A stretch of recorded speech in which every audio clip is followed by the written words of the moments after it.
They say a person can go 3 days without water to survive. Clearly, they have never met a swimmer. More at home in the water than on land, an open water race is often the biggest challenge of any swimmer's career. 10,000 lines fan out like a river delta before you, each one promising the path to least resistance. The thing is, when you make that choice, when you decide to turn your back on what's comfortable, what's safe, what some would call common sense, it only gets tougher. So when that gun goes off, waves staring you in the face, and your competition is all vying for the same goal, what are you gonna do? You fight, and you push yourself beyond what you thought you were capable of. Welcome to the RCP Tiburon Mile, a grueling test of strength, speed, and agility from Angel Island to the banks of Tiburon. For the last 16 years, world champions and elite athletes from around the world have come to battle each other head-to-head through the dangerous and unpredictable open waters of Raccoon Straits. If you can make it across the channel, glory awaits you for the finish line. But even the most experienced athletes know that any race can come down to the final seconds. This is the 2016 RCP Tiburon Mile, presented by Robert C. Plasak and Associates, Employee Benefits Specialists. The world-renowned RCP Tiburon Mile is back for its 16th year running, and the hundreds of swimmers and thousands of spectators that participate from around the world couldn't be happier about it. Australian elite swimmer Michael Sheil, who's on his 6th RCP Tiburon Mile, shares his story about his first experience at the race and what brings him back to the race year after year. The day before, they said, "Do you want to come out and do it?" And I said, "Yeah, okay. What do we do? Like, how do we do this?" And they said, "You get on a boat, and then you jump off the boat, and you swim as fast as you can to the land." I said, "Okay, that sounds all right." And I rocked up, and there's all these people in wetsuits, and you know, it's cold, it's grey, the fog's cut in, and it's pretty crazy. It was early in the morning, and as soon as I got on that boat and jumped in the water, just that muscle memory took over, and I just went for it. So that was good fun. That was really good fun. World champion swimmer and two-time RCP Tiburon Mile champion Ashley Twichell didn't have much luck in her first race. My first year here, I beached myself on that cove. I went way too far into the left, and so that's my only big thing, is making sure I don't go too far into the left. But besides that, honestly, just hopefully try to be with some of the guys, and Chip Peterson, Dan O'Connor, who are both swimming, Michael Sheil, the Australian, and see if I can hang on with them. It's definitely a little bit easier with the draft. There's a lot of really competitive and really fast women here, so I have a feeling we'll probably end up all being together, and it'll probably be a pretty fast and tight swim. Last year, Ashley won the race by a fraction of a second, beating rival Becca Mann in a dramatic foot race up the beach at the Corinthian Yacht Club. This year, she'll be keeping an eye on the 3-time Olympic swimmer and silver medalist Carrie Ann Payne of Great Britain. I'd love to win tomorrow. I've done the swim twice so far. This will be my 3rd time, and I've not quite made it to that podium. So I'd love to be the winner of that. Bob's done so much, and the swim has been so incredible. I absolutely love it. So I'd love to be on the top of that podium. RCP Tiburon Mile founder Bob Plasak also has a special swimmer he'll be keeping his eye on during the race. One of the things I'm really excited to do this year is to watch my son Robert swim. And I really want to see this because he and I have been working so hard together, father and son, swimming on our pool every day, swimming in the open water together, up in Lake Tahoe together, and I'm really anxious to see how this is all going to come together.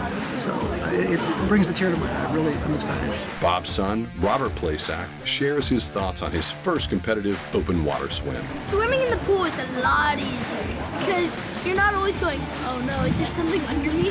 Fortunately, I have a tiny bit of experience with the Tiburon Mile because I've swum a tiny bit of the starting course, but otherwise it's all new.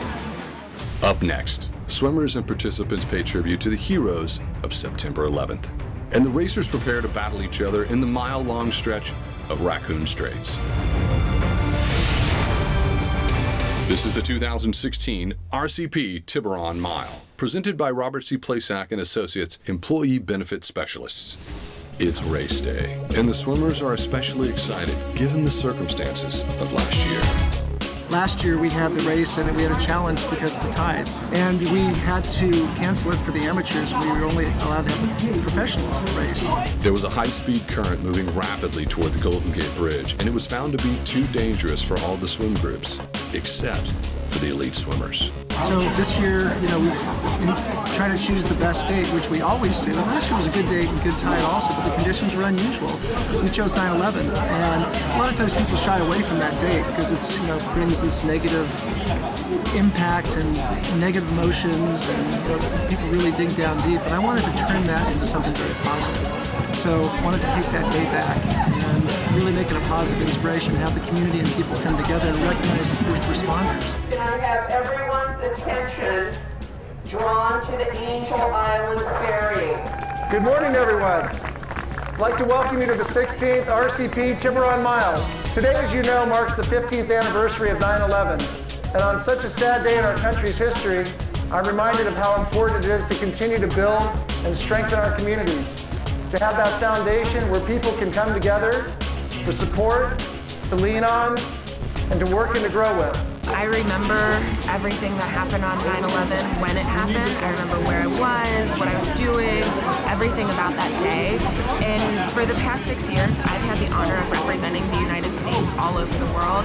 And to be able to represent the United States again on 9/11 in the United States is an incredible opportunity. And that's how I look at it. And I'm just really excited to be here and to be supporting and a part of an event that has so much tradition on U.S. soil on a very important day. I'd like finally to wish all of you a fun and safe swim today. Enjoy yourself. We're very fortunate to be here. And let's enjoy every moment while we're out there on the water today and support our competitive swimmers and be appreciative for what we have. Good luck today.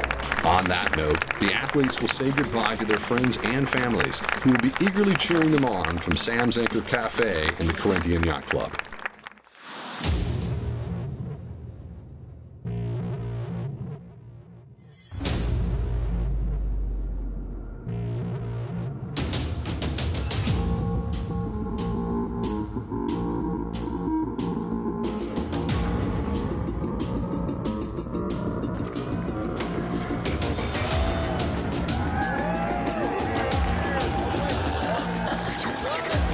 You go, guys? You ready?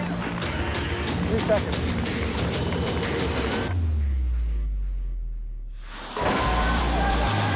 All right, the gun has gone off. So Michael Sheil has started off in an early lead. So they're going to be coming around the corner here very quickly. As soon as they get around the corner, that's when they will sight back for their line. And each of them will be choosing where they're going to go. And we'll find out pretty fast what their strategy is going to be, whether they go direct or have any anticipated current. Luck is the last dying wish of those who want to believe that winning can happen by accident. Sweat, on the other hand, is for those who know it's a choice. So when your time comes and 1,000 different voices are trying to tell you you're not ready, listen instead to that lone voice of dissent, the one that says you are ready, you are prepared. It's all up to you now. So give it your best shot and don't look back. So the women's race is actually quite close, with Ashley leading, but right behind her is Carrie Ann Payne and Stephanie Peacock, with Emily Bruneman coming up behind them. And they're all drafting off of Michael Sheil, who is following our leader, Chip Peterson. And when you're the leader and you've got to navigate, and you make a lot of mistakes and you waste a lot of energy, and the second guy just has to easily track him. So he's good.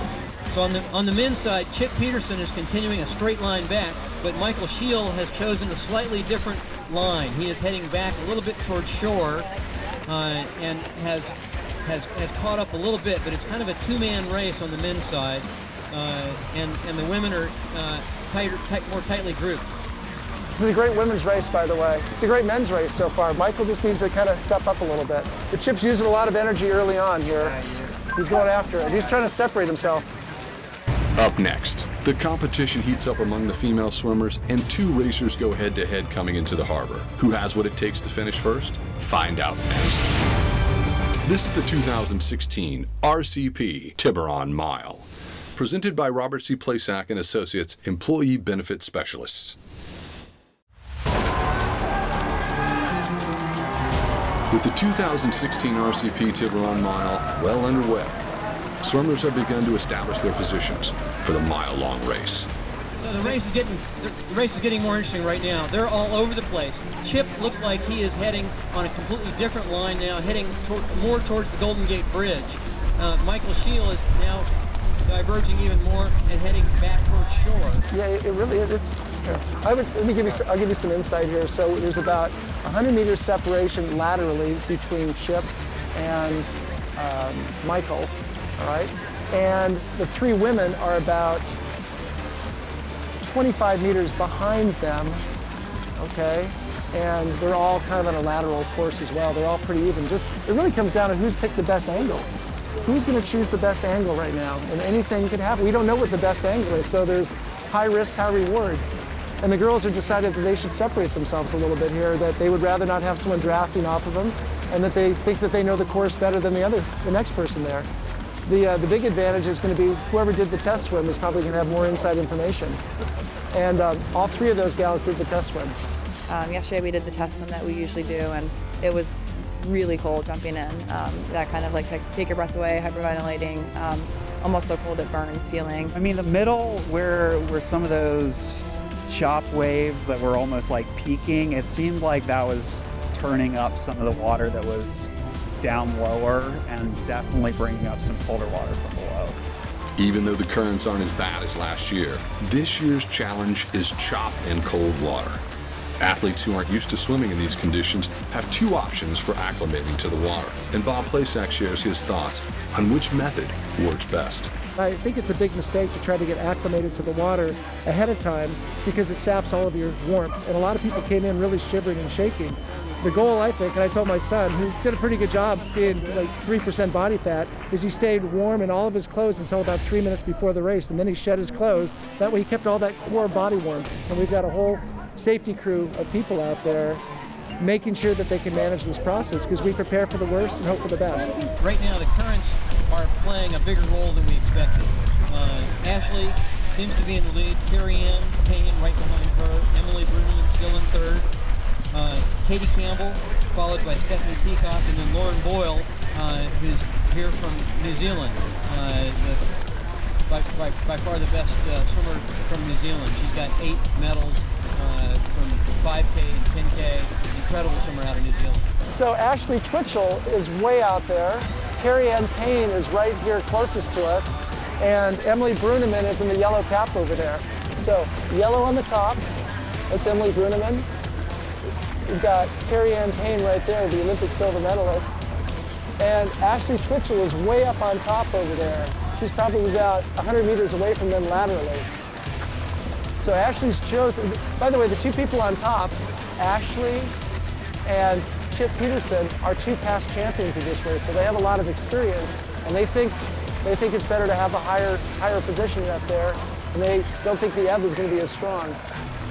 Michael Sheil here is going more of the straight shot. You know, it's a 20-minute race, so you just got to play your own swim, your own race. You can't really be watching what other people are doing. You're mindful of it, but the tactic is generally to get out, get acclimatized to that cold in the first few strokes, and then just put your head down and go for the shore, go for the marina. We're looking at what's going to be a great finish. Chip Peterson has been swimming with his head out of the water and has realized that he's been off course. So he is now correcting and has a parallel line to Michael Sheil. And they look like they're probably neck and neck now with quite a ways to go. Yeah, how you doing? We got Michael Sheil's mom on the boat here, on the Alpha boat. I think she's thinking that she could have a victory speech going here. Looks pretty good. You never know though, right? You never know who's got the best angle. They're both strong swimmers, but Michael seems to have a little bit better angle. Some of the women are trying to draft off of each other, trying to figure out who's going to be able to position themselves to finish the race here best. They're swimming pretty close together. When you in an open water swim like this, if you're drafting, just like biking, it saves you quite a bit. And so we've got some people playing that game and trying to figure out whether they can conserve a little bit of energy and keep themselves warm as they get closer. But this is going to be a great finish here. The winner of the previous year's race always wears royal blue. It's kind of like the yellow jersey in Tour de France. Yeah, I can tell you exactly. So the closest person to us is Carrie-Ann Payne. I think Carrie-Ann Payne's got the best angle. Emily Bruneman's right behind her, and then way up top is Ashley Twichell up top. Ashley Twichell's making a massive change. She's almost swimming diagonally. It looks like Carrie-Ann is actually closing in on Michael Sheil and may be making a run herself. And it's possible that they are both ahead of Chip. No matter how heated the competition gets, one thing all swimmers agree on is that the beauty of this course is impossible to ignore. Like this is a dead heat coming in. Chip has in fact turned and heading directly in, so Chip and Michael are both converging right at the entrance. Chip coming from a very different angle in, but it looks like dead heat, and the women are following Michael very closely. They're coming so close they're going to run into each other at the buoy. Chip has squeezed by. Chip is in the lead, coming in. They've just come into the cove here. They're around the buoy. Michael is dragging on him.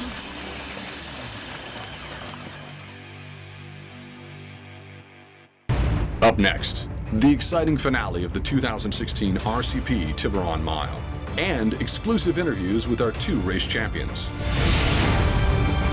This is the 2016 RCP Tiburon Mile, presented by Robert C. Plasak and Associates Employee Benefit Specialists. The race is neck and neck, coming down to the final stretch. Chip Peterson and Michael Sheil are battling into the harbor, while Carrie-Ann Payne and Ashley Twichell are following close behind. Chip's got about 2 body lengths lead, but Michael's coming up. Chip's putting his head out of the water to climb, so he is taking as close a line as he possibly can. The ladies are just coming into the cove as we speak. It looks like Carrie-Ann and Ashley are both in there with Emily right with them. Chip is 2 body lengths ahead of Michael as they're finishing up. This is going to be, we're going to find out whether Michael has anything left in the tank here. They're both doing 6-feet kicks now, so they are pushing and pulling as fast as they possibly can, and the women are very close. Ashley and Carrie-Ann are really dead heat. Ashley has a little strategic advantage over Carrie-Ann. She's on the inside. It looks like Chip has a 2 body length lead on Michael. Chip has squeezed by. Chip is in the lead, coming in. Michael is dragging on him. And Chip Peterson is winner. Okay. Michael Sheil is the second male and has finished. And Ashley is on the inside again from Carrie-Ann Payne. A slight advantage as they're both coming in. Now it is a sprint. Dead heat coming around the corner. Stroke for stroke. Ashley and Carrie-Ann, stroke for stroke still. It's gonna just like last year, it's gonna be who can run up through this. Ashley and Carrie-Ann are not going to be able to call it. They're so close. Ashley's out of the water first. And Carrie's in there. It looked like Ashley, but we'll find out. By a fraction of a second, Ashley Twichell is able to beat out Carrie-Ann Payne in a foot race to the finish line, claiming her first place victory for the 3rd year in a row. All athletes are in good spirits after a long and exciting race and wait to congratulate the remaining swimmers as they make their way to the finish line. As athletes recuperate from the race and take some well-deserved rest, friends and families greet them from the docks, eager to hear the first-hand details about their experiences. Was it a good experience for you? Yeah, it was fantastic. Yeah, in hindsight, I probably should have pushed a little bit further in the middle of the race there. John Kinney caught up with the 2 champions of today's race to get their recap of the events. Ashley, another amazing finish. It's never over until it's over. And as we saw you come in, you were neck and neck the whole way. Well, tell us about the finish there. Yeah, I mean, through the race was kind of following Chip. I was in sighting, which was, my own bad, and didn't really know where anyone else was, kind of swimming blindly, and saw her with about, 300 meters to go till we made that final turn, and, kind of figured it was going to be just like last year, just down to the end. All right, way to go. Fantastic. Fantastic swim, Chip. That was very exciting. You took a very different line than everyone else. What was going through your head? We thought you were swimming the Golden Gate Bridge. I regret the line that I took. I think that I went a little too far left, over compensated for the current today, but still managed to get to that red buoy first and coming into harbor first, so I was pleased. Congratulations. Robert C. Plasak also had a fantastic race, completing his first RCP Tiburon Mile in just under 42 minutes. So Robert, that was your first time doing the Tiburon Mile, and you did it without a wetsuit. You must be freezing. How are you? Good. The hard hardest part was the part when you get out and like you trip a little bit. Did you have a partner out there when you were swimming? Oh yeah, Nick. Hey! I couldn't have It was a good time. You did a really good job. I couldn't have done it without him. With another successful race in the books, it's time to enjoy the second best part about the RCP Tiburon Mile: the food, drinks, and the live entertainment. All right, people, welcome to RCP Tiburon Mile. And today's event is to support the Pulmonary Hypertension Association. We thank you for your participation today. How was the swim? Good one? We are the Cole Tate Band.